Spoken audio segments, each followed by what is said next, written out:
Call this After Hours Chit Chat, just kind of hanging out with our guests from Studio 11 LA for a little YouTube After Hours chat. Take a look at our guests coming up. Not in the way you've been treating my friends. It's not in the way that you stayed to the end. It's not in the way you look or the things that you say that you do. For the lie. Oh, caught you, Bobby. Take a little sip of water, wetting the whistle there. You were just watching Bobby Kimball, the original singer of Toto. I do love that song. That is like a fan favorite. Do you still love performing it? I am, and that was 37 years ago that I did that video. No, 36. I was not going to out you on that. But yeah, I mean, I saw you at NAMM last year, and you just jumped on the piano, were banging away, and the crowd just gathered around. It's fun for you.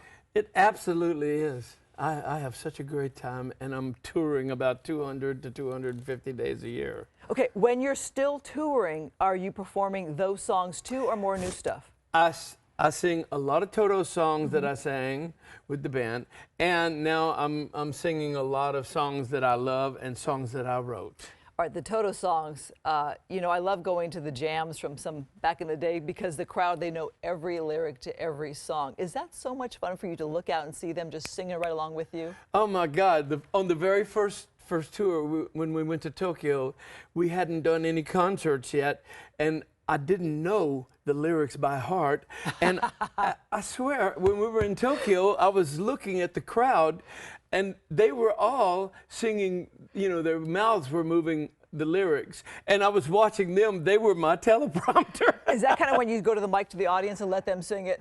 Occasionally, but for the most part, I was singing, but they were all mouthing the words, and I was like, oh my God, this is wonderful. So awesome. All right, you know, I love your voice, and you still have those great pipes. Can you belt out of something from Toto that was one of your favorites? Yeah. Well, I'll tell you what, Christine. It's gonna take a lot to drag me away from you. There's never. Oh my God. I think you just blew out our sound guy's ears. I'm sorry about that. Sorry, guys in the booth, but wow.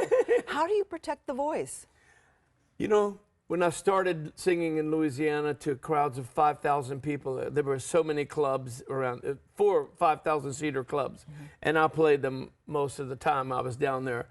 Well, they only had 2 tiny little speakers on the side to 5,000 people and no monitors.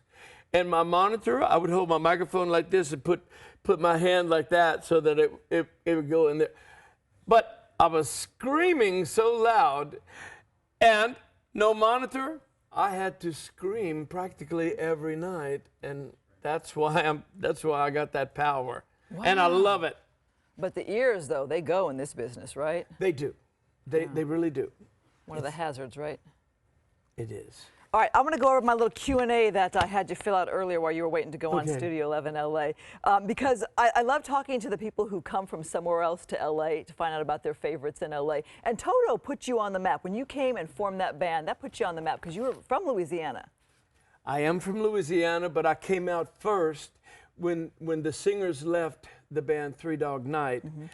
The drummer, bass player, and guitar player stayed together, and they formed a new band called SS Fools, and they hired a friend of mine, and he called me while I was in Louisiana on tour and said, you want to come and play with some guys from Three Dog Night? I said, oh my God, yes, I'll be there. So I came out, and I played with SS Fools for a little over a year, but not enough money going.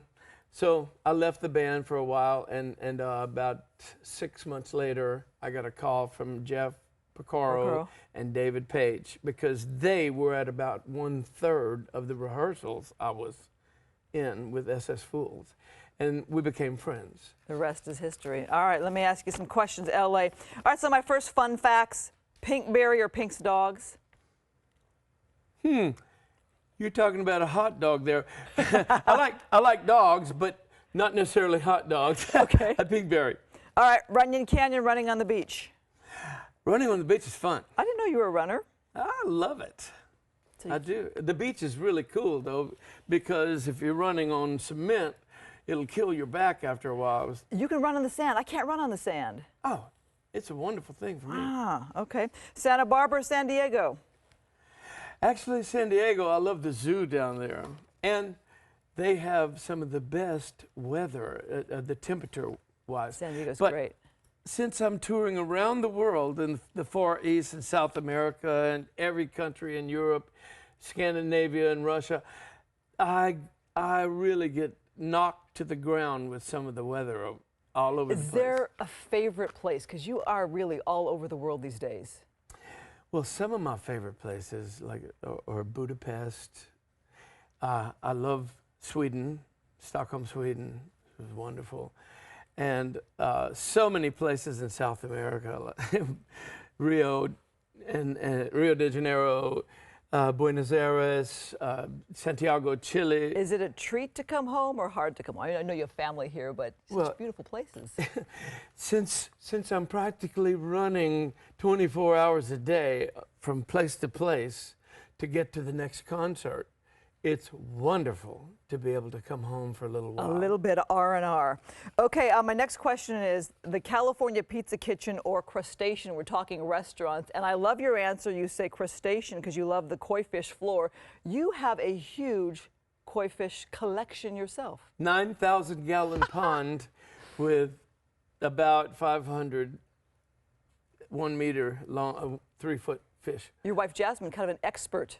She is. When we moved into the house, okay, there was a 350-gallon pond, and she was working at a pool company. Well, her boss came to lunch one day, and he went out there and he turned on the pump for this little tiny pond. He turned it on because it was full of dirt and some plants when we moved in, and he got it going. We got some koi fish. And they grew so fast. Yeah. We had some people come over and dig a 9,000-gallon hole. It's like a swimming pool. Bobby, so fun hanging out with you. I know you're heading out back on tour very soon, but nice to get a few minutes of your time and just kind of chat L.A. Bobby Kimball, everyone. Thanks for coming in. Thank you. So good to see you. Thanks, sweetheart. Oh, I got a kiss. I'll never wash this hand again, as they say. All right, see ya.